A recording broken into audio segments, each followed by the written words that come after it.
안녕하세요. 반갑습니다. 저는 복료관 불교문화연구원 원장 해달입니다. 석가모니 부처님 말씀을 기록해 놓은 것을 경전이라고 합니다. 비록 지금 우리가 부처님의 음성은 들을 수 없지만은 우리는 경전을 통해서 부처님의 음성을 들을 줄 알아야 합니다. 우리가 일반 책도 마찬가지고 강의도 마찬가지입니다. 말에 현혹되지 말고 강의하는 사람이 무엇을 말하고자 하는가를 읽을 줄 알아야 합니다. 오늘부터 저는 총 4회에 걸쳐서 비구니 항일운동가이고 제주불교 중홍조인 복료관 스님을 여러분들에게 보여드리려고 합니다. 복료관 스님을 간단히 소개하자면 복료관 스님은 근대 제주불교 최초 비군입니다. 미국 조지아대 이항순 교수 연구에 의하자면 앞으로 새로운 문헌이 나오지 않는 이상 복료관 스님이 제주 불교 최초 비군일 개연성이 아주 높다고 말하고 있습니다. 그리고 신여성운동에 앞장선 여성 리더이시고요. 항일운동하는 사람들의 은신처로 법정사를 창건을 해서 1918년 법정사 항일운동을 견인시킨 여성 항일운동가이기도 합니다. 그리고 제주불교는 한 200여 년에 걸쳐서 종교로서의 불교가 없었습니다.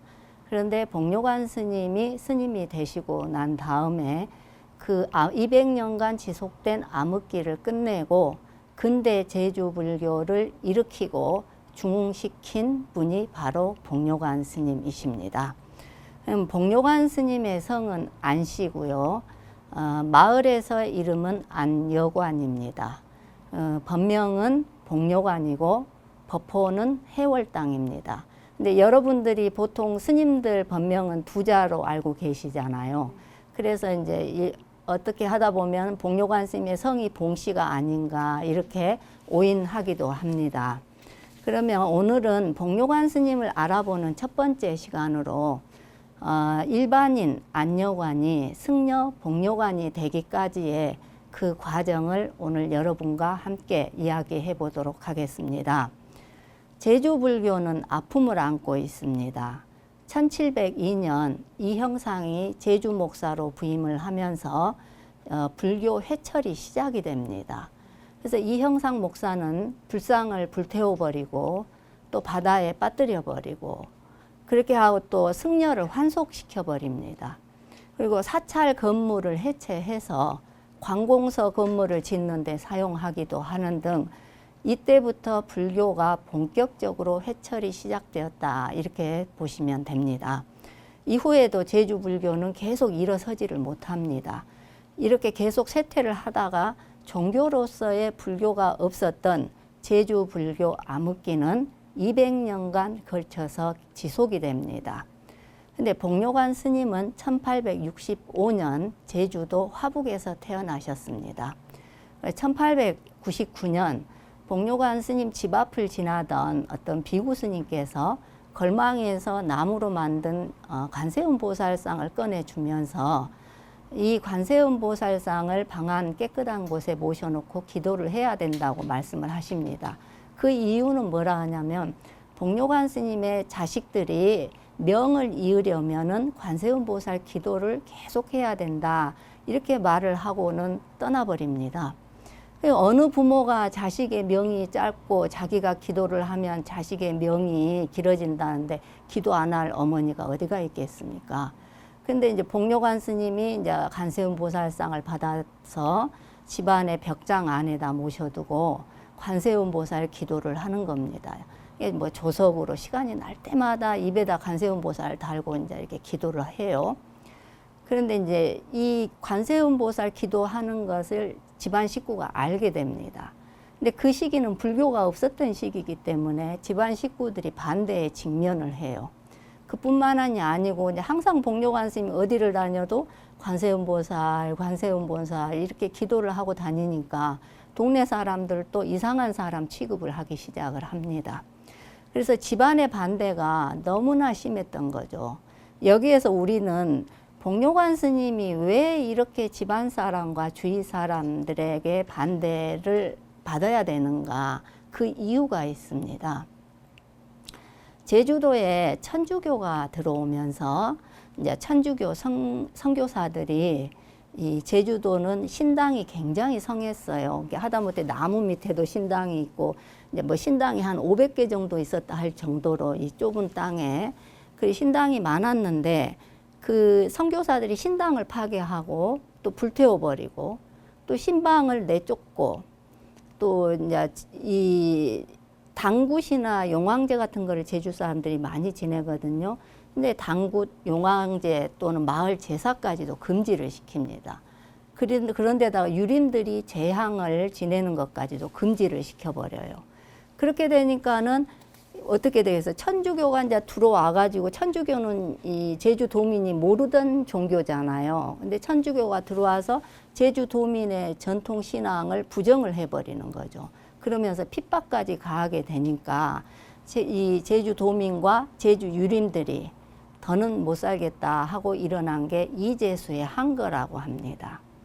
근데 이제수의 항거는 천주교 선교사들의 핍박과 무시가 먼저 있었고 거기에 우리가 더는 못 참겠다 해서 일어난 게 이제수의 항거라는 것을 우리는 직시할 줄 알아야 합니다. 이게 이제수의 항거로 인해서 그 후 제주도에 들어온 신흥 종교는 제주인들에게 쉽게 받아들여지지가 않아요. 그렇게 되면서 어려움을 겪을 수밖에 없잖아요. 그 대표적인 예가 기독교의 이기풍 목사입니다. 그리고 이제 복묘관 스님은 1899년도에 관음 신앙을 받아들이게 되잖아요. 관음 신앙을 받아들이면서 복묘관 스님도 예외가 아닌 거였어요. 그래서 계속 핍박과 무시를 당하게 되는 거죠. 근데 주위 사람들하고 이제 주변 식구들한테 이제 심한 반대 때문에 복묘관 스님 본가에서 더 이상 살 수가 없었어요. 그래서 본가 근처에 집을 하나 구해서 이제 나옵니다.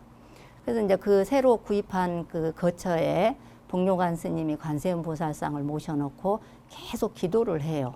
그런데 이제 무슨 일이 일어나냐면 이제 마을 사람들이 몰려와가지고 요망한 계집이라고 해가지고 이제 그 복묘관 스님 모시고 있던 관세음 보살상을 부시고 그걸 불태워버립니다. 그리고는 복묘관 스님이 또 쫓겨나게 돼요, 거기에서. 근데 복묘관 스님 다시 이제 쫓겨나서 그때 이제 지금은 제가 스님이라고 말을 하고 있지만 그때는 스님이 아니죠. 쫓겨나와서 어디로 가냐면 한라산 산천단으로 거처를 옮깁니다. 그런데 이제 한라산 이미 불태워버렸기 때문에 산천단 거처에는 불상이 없잖아요. 그래서 복묘관 스님이 이제 도처를 다닙니다. 제주 도처를 다니면서 불상을 구하려고 해도 구하지를 못했어요. 그런데 비양도를 가면 불상을 구할 수 있다는 소리를 듣게 됩니다. 그래서 1901년에 복묘관 스님이 드디어 비양도를 갑니다. 그런데 이제 저도 비양도를 한 5번 정도 걸쳐서 가봤거든요. 근데 비양도하고 제주도와 비양도 사이의 거리는 아주 짧아요. 근데 지금은 우리가 이렇게 기계로 돌아가는 배를 타고 갈 수가 있지만은 복묘관 스님이 1901년에 비양도로 갈 때는 목선이었어요. 나무로 만든 배. 나무로 만든 배에 노를 저어서 가는 그런 목선이었는데 비양도를 가다가 갑자기 돌풍을 만나버려요. 복묘관 스님께서. 돌풍을 만나가지고 이제 배가 뒤집히려고 이제 막 하니까 같이 배를 탔던 사람들이 이제 허둥지둥 하잖아요. 우리도 허둥지둥 하고 막 당황스럽죠. 근데 복묘관 스님을 보니까 복묘관 스님 한쪽에 앉아가지고 관세음 보살만을 부르고 있더라는 거예요. 그래서 이제 복묘관 스님 깨어나서 보니까 비양도 바닷가의 어느 집에서 깨어났다고 그래요. 이게 목숨을 부지한 거죠. 목숨을 부지한 게 이제 복묘관 스님 어떻게 생각을 하냐면 관세음 보살님의 위실력으로 내가 이렇게 목숨을 부지하게 됐다는 그 확신을 하게 됩니다. 그래서 이제 비양도에는 불상이 없었어요. 그래서 복묘관 스님은 불상을 구하지 못하고 다시 산천당 거처로 되돌아왔고 이제 비양도를 건너가다 그 경험한 관세음 보살님의 유실력으로 본인이 목숨을 구제했다고 이제 확신을 하죠. 그러면서 복묘관 스님의 관세음 보살 기도는 더욱더 열심히 합니다. 이게 신심이 확고해져 버린 거예요. 근데 비양도에서 체험은 어떤 어려움도 관세음 보살님의 위실력으로 헤쳐나갈 수 있다는 자신감을 부여를 받아요. 그러면서 또 어떤 것까지 하냐면 이 이제 관음 신앙을 완전히 이제 확신하게 되어버린 거잖아요. 그러면서 이후에 이제 제주 불교 신자들의 신앙관 또는 수행관에 이 관세음 복묘관 스님의 관세음 보살 신앙에 대한 확신이 크게 영향을 미칩니다. 그러면서 이제 또 한 가지는 어려움에 처해 있는 사람에게 내가 많이 도움이 되었으면 좋겠다 하는 마음을 갖게 합니다. 복묘관 스님은 상당히 약초에 밝았다고 해요. 그래서 6년이 넘도록 이제 제주 본가에서 쫓겨나와서 이제 산천단까지 갔잖아요. 산천단에서 1907년에 이제 스님이 되려고 제주도를 떠나기 전까지 기간이 한 6년 정도 됩니다. 그런데 그 6년 동안을 제주도 곳곳을 다니면서 병자를 만나면 병자들한테 맞는 약초를 복묘관 스님이 말해주고 또 다른 한편으로는 관음신앙을 전파하려고 노력을 했다고 해요. 근데 당시 제주도는 밥을 3끼 먹을 수 있는 집이 별로 없었어요. 거기는 섬이잖아요. 육지하고 또 달라요. 그런데 기층 민중들이 그러면 병이 들면 어떻게 되겠어요? 의사를 찾아갈 수가 없어요. 한의사를 찾아갈 수도 없고 찾아간다 해도 돈이 없어서 약초를 사서 이게 처방대로 약을 지어서 먹을 수 있는 그런 처지가 안 되는 사람들이 수도 없이 많았다고 그래요. 근데 우연히 복묘관 스님을 만나면 복묘관 스님이 말해준 대로 풀을 뜯어서 먹으면 그 병이 낫고 또 복묘관 스님이 말한 대로 이제 어떤 풀을 뜯어서 이렇게 상처에 바르면 상처가 낫는 거예요. 그러니까 이제 복묘관 스님은 제주 도민에게 점점 담비와도 같은 존재가 되어가던 중이었습니다. 근데 그럼에도 불구하고 복묘관 스님이 관음 신앙을 전파하려고 했는데 그거는 받아들여지지가 않았다고 해요. 이제 얼마나 신흥 종교에 대한 제주 도민의 마음이 얼마나 굳게 닫혀 있었는가 우리는 여기에서 그거를 이해할 수가 있죠. 근데 복묘관 스님 마음에는 그래도 항상 늘 비양도 건너가다 돌풍을 만나고 관세음보살 기도를 해서 본인이 목숨을 부지할 수 있었다는 이 기억이 떠나질 않았다고 그래요. 그래서 이제 관세음보살 기도뿐만이 아니라 많은 사람들에게 도움이 되었으면 좋겠고 이제 그러려면 승려가 돼야 되겠다는 생각을 합니다. 그래서 드디어 1907년 9월 달에 제주를 떠나서 목포로 향합니다. 복묘관 스님이. 이제 목포에 도착한 복묘관 스님은 그 주변 곳곳을 이렇게 보면서 또 주변의 사찰들을 돌아보면서 이제 어디를 알게 되냐면 해남 대흥사를 알게 돼요. 그래서 이제 해남 대흥사로 복묘관 스님께서 이제 떠납니다. 근데 해남 대흥사에 이제 해가 어둑어둑해질 때 도착을 했다고 그래요.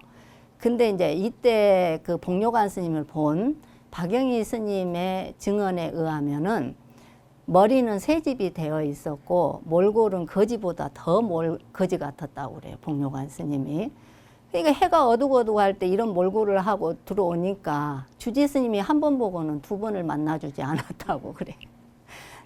저도 그럴 것 같아요. 만약에 해가 어둑어둑할 때 누가 이게 알지도 못하는 사람이 이렇게 들어오면은 선뜻 이게 아무리 대중처소라 하더라도 받아들이기가 그렇게 쉽지만은 않거든요.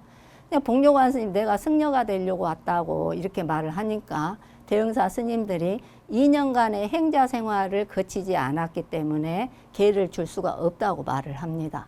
그러니까 복묘관 스님 그러면 제가 여기에서 며칠간 머물면서 이 사찰 주변을 둘러볼 수 있도록 허락을 해달라고 간청을 합니다. 근데 이제 그 허락을 받았어요.